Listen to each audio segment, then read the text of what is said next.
Hi bye, og sa tanang mga naminaw karon. Just call me Belle, 29 years old, a plain housewife, married for 7 years. I got married when I was 22 and my hubby that time was 23. He's already an engineer then. High school friends di ay ni Sandro, my husband. Ahead lang sila sa amo og 1 year pero di mi close though we were in the same circle of friends raman pod. Sandro then never crossed my mind na manguyab sa ako. Kay di lagi ming close duha.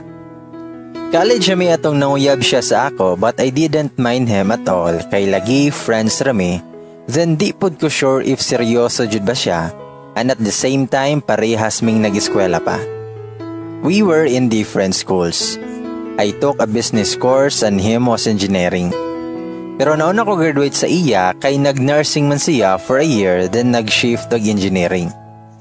After na ko ni-graduate, nag-work na ko sa usa ka bank pero si Sandro, consistent gihapon sa pagpanguyab sa kuha. Ako siyang giingnan na sugton ratika kung ma-license electrical engineer na ka. Ga-joke-joke ragud ko ato pero giseryoso day niya. So kadtong nakapasar siya sa licensure exam, niadto dayon siya sa among balay o gipangita ko. Tapos nagkatawa ko naglantaw jud sa iya and at the same time, gikilig ko. Ambot wala ko kabalo sa rason.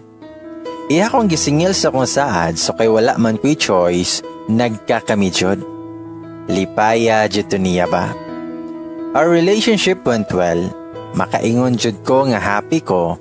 Kay very caring siya tapos sige ko niya pakataon. Note pagyod ka ng perti kasi aw og makulit. Super buotan pa jud. Niabot og 1 year and a half among panaguyab. When he proposed to me, wala jud ko nag-hesitate nga nisugot dayon ko. Nagpakasal ming duha. We live together na kami lang. Kay naman siya na inherit na balay gikan siyang papa so didto mi nagpuyo. After months of living together, we found out that I was pregnant. I surprised him with a pity stick. When he realized what he saw, he hugged me tight and said, "Daddy nako, Daddy nako. I love you, mahal. I love you." And he kissed me. Ana siya kalipay. I even saw his tears fell down. I felt love jud ato. 3 months being pregnant, something happened. Na-miscarriage ko. Ug wala ko'y laing gi-blame kundi siya. Inani maguto siya. I called him kay dugay kay siya. Nagulat ko sa working place nako kay iya man kong ginasundo after work niya. Iya kong kwaon din dungan na mimuli. Pero adto dyan na time, I felt so unwell yun. Wa ko kasabot sa akong gibati. I called him many times pero di jud siya motubag. Naglagot na jud ko. Nya nanawag ko sa kong brother kay siya na lang magsundo sa ako.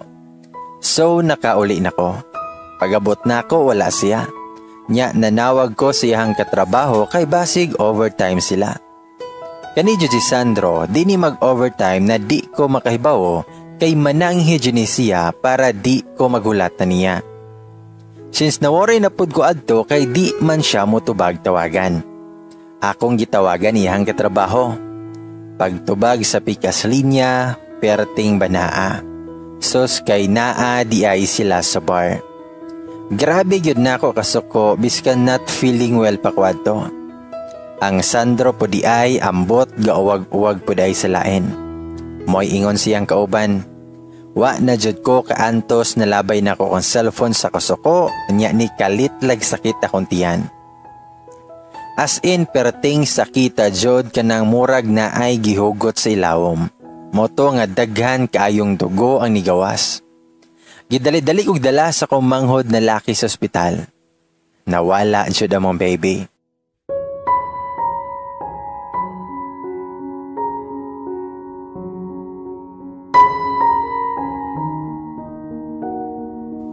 Pagbuntag adto ni adto siya sa ospital. Nagwild jud ko pagkakita niya. Surok jud akong dugo. He tried to hug me para maundang ko. I cried out loud.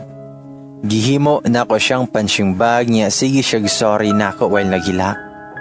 Siya radyod akong gi-blame at tutanan. Kung wala lang siya galaag ato na time, kung naunta mi ato sa balay, maagapan niya to. Di unta mawala si baby. Days, weeks, and months I was still grieving. Dili lalim mawadan og anak. Grabe kasakit. Walay kabutangan ang kasakit. Dugay na ko naka-move on. Then gipulan ko sa mong relasyon ni Sandro. Wa na ko'y gana. Di na ko mudungan og kaon, di na mi mudungan at to work o uli.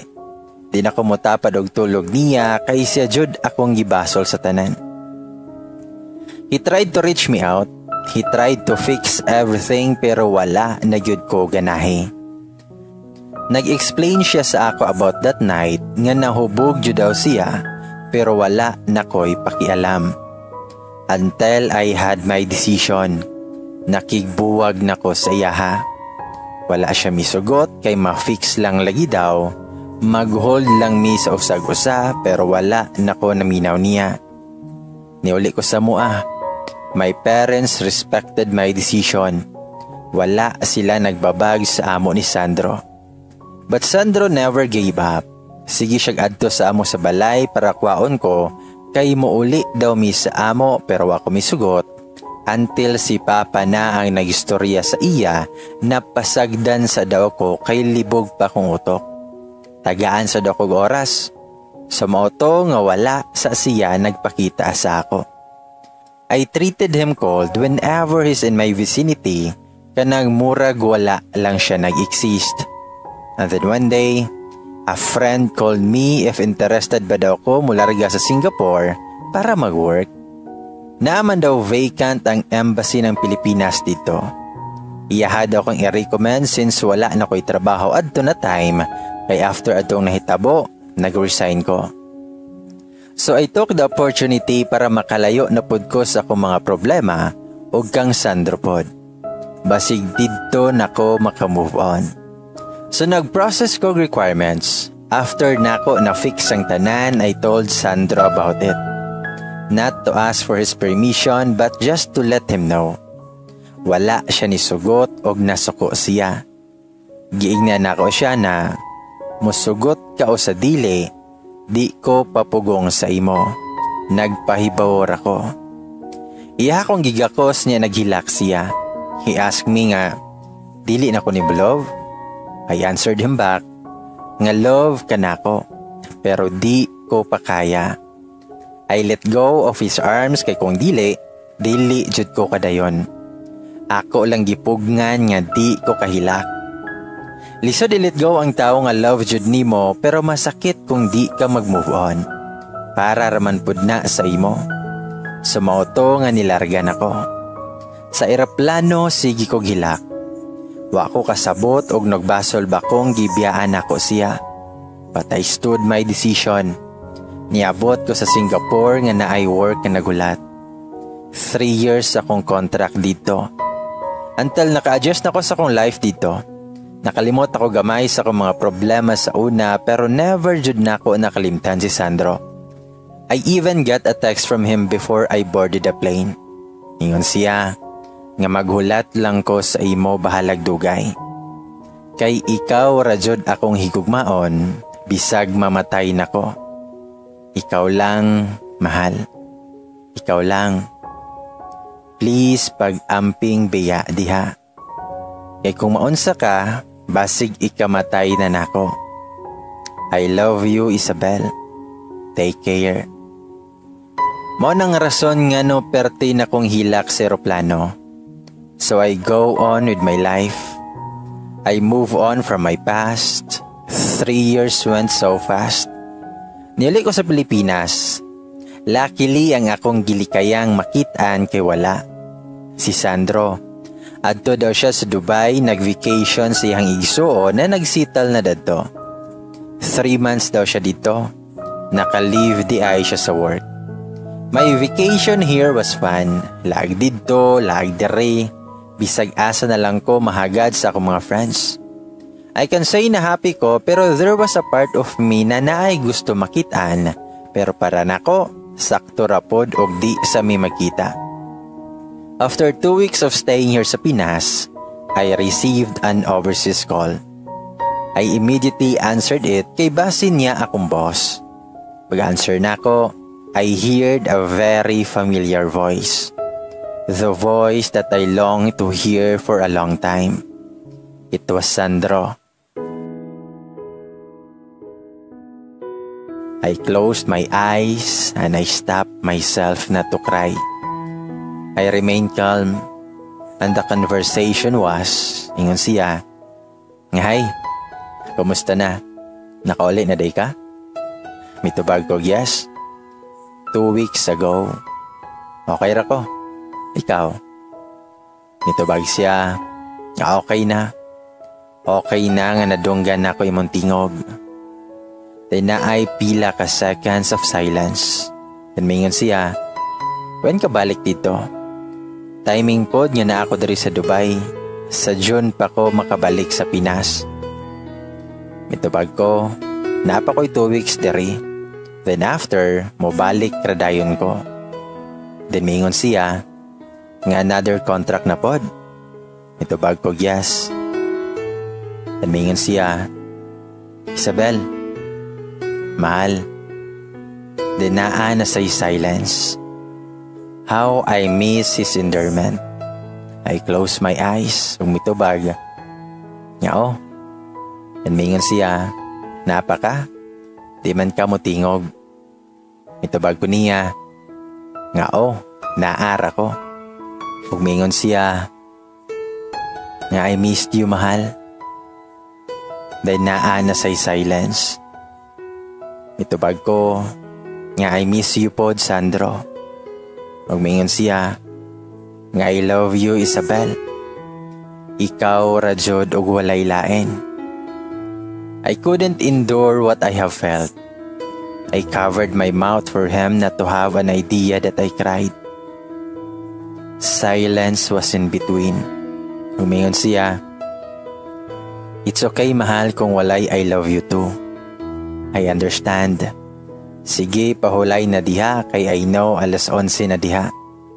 Good night, Isabel." "Good night, mahal." Umitubago niya, "Okay, bye." Then we ended the call. Therefore, parehas mi nga walay plano mag-move on sa usag-usa. After that call, wala na dayo na sundan. I admit, naghulat ko pero natapos na lang akong vacation, wala jud. So mibalik og Singapore. Another 2 years na pod. Back to basic ko. I go on with my life. Tried to forget the last conversation we had. 2 years na walay siya. Walay message gikan sa iya. Walay presence niya. I missed him so much and I still do love Sandro. Then 2 years had passed. Daliya sa panahon. Nakabalik na pod ko sa Pinas.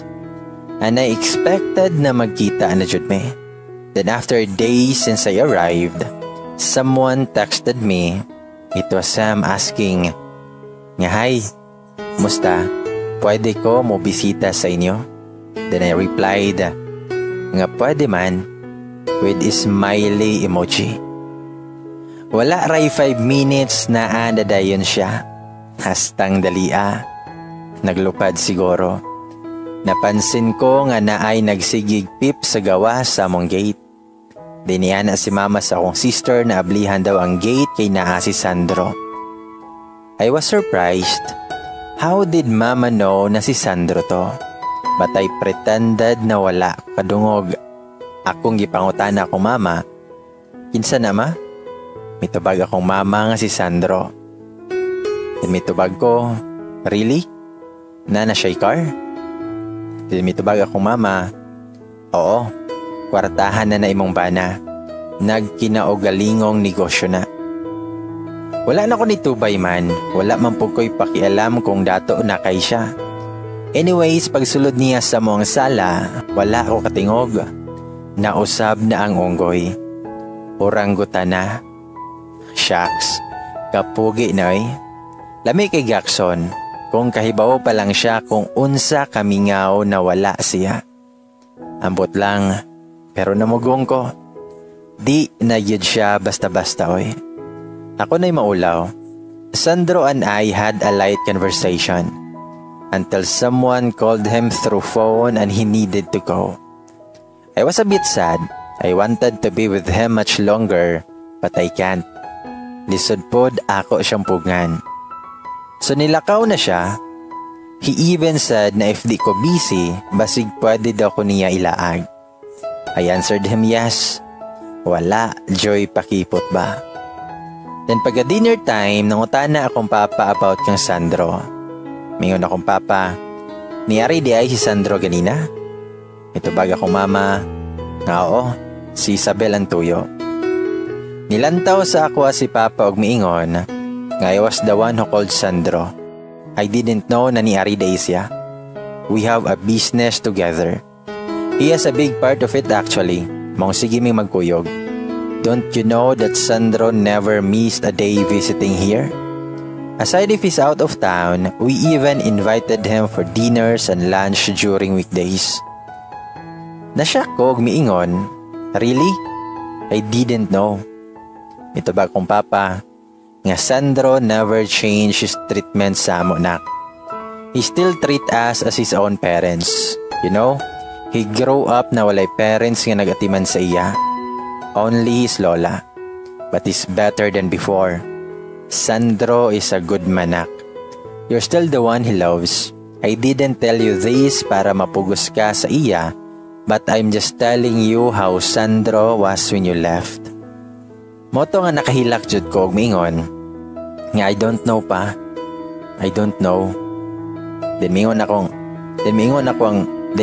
igsoon, ngete, if you only knew lang jud. Dinangutana ko, unsa man di ay?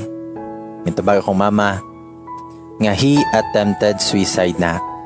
Wala niya nakaya atong gibiyaan ni mo siya. Sumauto nga I burst out crying. Nganong wala man ko kahibaw anak ma. Pa, mingon akong papa, siya mismo ang naglaong na di ka pahibawon. So after ato, I ran to my room. Didto ko naghilak ng bonggang-bongga. Halos di ko maka-absorb sa tanan akong nahibawan. I felt guilty. Feeling ko ako tanan ang sadan. I never listened to his side. I was blinded with so much hatred. Ako rang kaugalingon akong yunahuna. Nawala si Sandro sa sistema nako. After crying, I texted Sandro. Ako siyang gipangutana kung ahas siya. Mitubag siya nga naara siya silang balay. Then ako siyang giingnan. Nga busy ka? Pick me up please. Then miingon siya nga di siya busy og iyaha kong kuhaon. I waited him outside para di na siya mosulod sa mong balay. Pag-abot niya, nisakay ko diretso. Then mingon ko niya, nga take me somewhere. Natingala siya og niingon, naunsa man ka? What happened? Were you crying? Then mitubag ko nga basta, take me somewhere. Maawaw ko mag-open up about sa akong problema, where in fact siya man jud akong problema. Taod-taod murag nakagets ko as may padulong. Sa amo ang balay ni Sandro. He stopped the car. Then ako siyang giingnan. Nganong naaman ta diri? Mitubag siya. Nga I leave her. Sa moto nga nanulod me, wa ko kasabot sa kong gibate. After 5 long years nakabalik ko sa mong balay ni Sandro. Walay halos na usab. Nadugangan lang o gamit niya nindot na kayusab ang pintura. Tapos sliding na tanan nga windows. Nibalik jud tanang memories pag step in ako. Di jud ko kalimot how our life before at tong okay pa ang tanan. Kung wala lang siguro to nahitabo, siguro gadagandagan na mong anak dito. Didto na dayon ko nakahila ko usab. Sandro hugged me from behind. Mingon siya, nga I'm sorry. Wala lang jud ko'y place nga mahuna-hunaan kung asa ka dalon. Kay kumangutan ako, sige raman kag somewhere god. Isabel, natuma na jud ang usa nako nga pangandoy. Ang mauli ti kausab diri sa tong balay. I faced him and hugged him back. Naghilak jud ko. Wa ko'y masulti. Hilak ra jud akong nahimo. Naglingkod mi sa sala. Yan ako siyang giingnan. Nga Sandro, I'm sorry.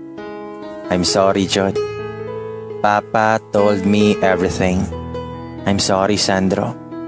I was so selfish. Sorry.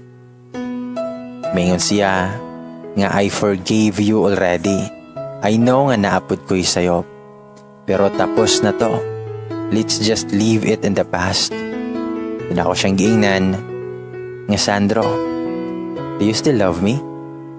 Itubag siya nga I never stop loving you, Isabel. Diba anak ko nga ikaw ra? O ako siyang giingnan nga would you still accept me?